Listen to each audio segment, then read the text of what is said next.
let's talk about the Toronto Maple Leafs. They are not worrisome at all. I know our man, Mr. Kevin Laramie, was doing the stats yesterday on the French broadcast for the Toronto Maple Leafs, and they brought the heat. They brought the heat on Tampa.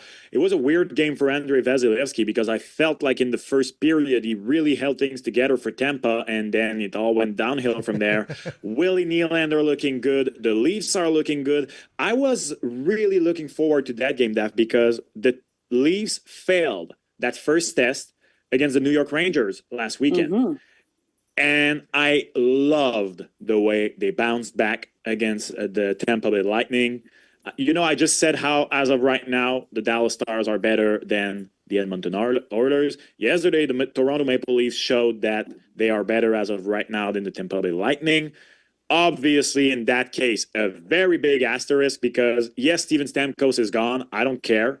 Like, this is a case where I'm going to agree with 100% of you who say, yeah, talk to me in the playoffs. But they are looking so good. And do you feel like they're finally building some character? As you said, they are bouncing back from the loss that they had against the Rangers. And for me, it has been the narrative since the beginning of the season.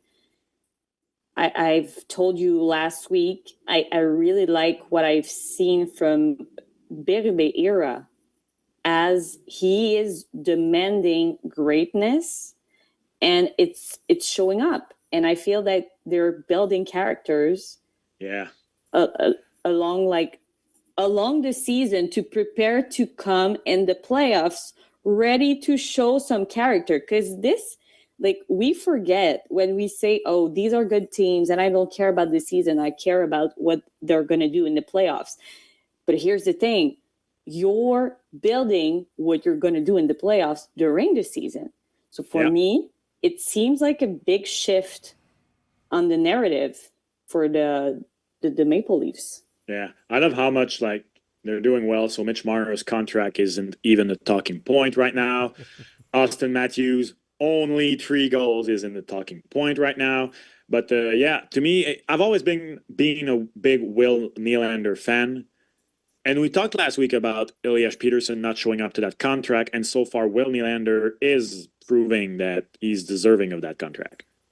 And Max, we were worried about Joseph Woll having an injury.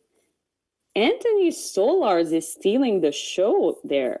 Yesterday, I don't know if you've seen, but he made a sensational goal line stop while the Lightning had 2-man advantage. And I feel like having him battling maybe for do you feel like he could maybe battle for the first goalie title? Oh, definitely. That's why they brought him in. I did not believe in him. We talked about it first episode of the season because last year he was the best number 2 goalie in the league. Number 2. He is a veteran. I thought that Anthony Stolarz, you knew what you had from him at this point. He is leading the NHL in goal save above expected right now at 8.77, ahead of Jake Ottinger, Igor Shesterkin. Even his traditional stats are sensational. Everything right now from him, 938, 1.83 goal against average. So yeah, I am surprised, as always, with those, I guess we can call journeyman goalies, who Anthony Stolarz is now 30 years old.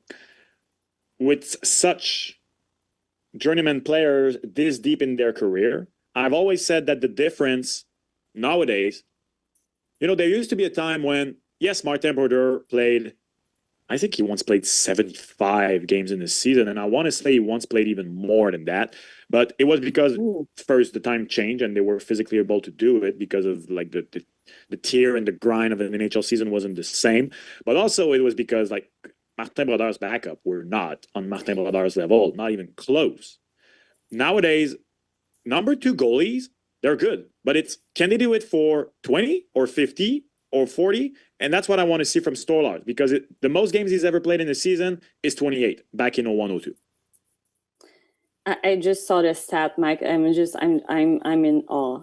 I'm in shock. 77, yeah. 78 in the 6-7. 70, 70, 72, 72, 73, 73, 75. 78 in 06-07, 77 in 07-08, From- 09-10, 77. From What is 97, yeah, from 97 to 08, he had a decade of 70 plus starts. And you can add to that 77 in 95, 96, 77 in 09, 10. So he was injured in 08, 09, played only 31, played only 67, I did quotation mark again. In 96, 97, he only played 67. But other than that, there's a reason that his win record will, I don't think will ever be beaten. I'm trying to think what would have to happen for it to no. I mean, even a guy like Vasilevsky nowadays, who, because you would need the combination of the amount of game, the workload, and playing on a great team for a long time in a cap era. I mean, Vasilevsky at 30 years old now is at 296. I mean, not even in the same ballpark. Not even. But Ain't even halfway there. Is good news for the Leafs, and I feel like it's gonna brought up, just like good competition between the two of them, just like making the best out of them, trying to get the best out of each other. Kevin, you worked at that French game for the French broadcast. That's French game. Yep. That's Leafs game. Yep. For the French broadcast, how'd you like the Leafs? Actually, really, really impressed. Of course, this was a bit dictated by Vasilevsky's struggle. If we go back to the last 3 games, Vasilevsky has a goal against average of .490 and a saving percentage of only .821. So that's really bad when considering the standard of an Andrei Vasilevsky. So that did dictate the pace a little bit. He was substituted in the middle of the second period because they're playing again tonight. But when I looked at the grit that you guys were talking about with Toronto, Craig Berube lost his mind when he conceded the second goal, yelling at his players, "What are you guys doing? Wake the F up," because he's building those instincts. Of course, Max Domi was there to do Max Domi things later in the period and helped his team show fight, literally and figuratively. But when we look at the Craig Berube era so far, he is bringing that grit that we knew of him as a player and that we've seen with the Blues in 2018-2019. Let's not forget, the Blues were last in the NHL on January 3rd, 2019. And they ended up singing Gloria and winning the cup a couple months later. What would be the glory of the Leafs? Would have to be some Drake, I guess, or some The Weeknd. Well, if you choose Drake, you're going to have Started from the bottom, now we're here. No. They did not start from the... They never started No. from the I bottom. refuse. Austin is friend with the Beebs. Could be the Beebs. We'll see what happens since then. There's a lot of things happening there. I don't mind the Beebs. I don't think he has a song, a rally song. I know he tried to make one on one of his albums. He tried to make like a Leafs rally song.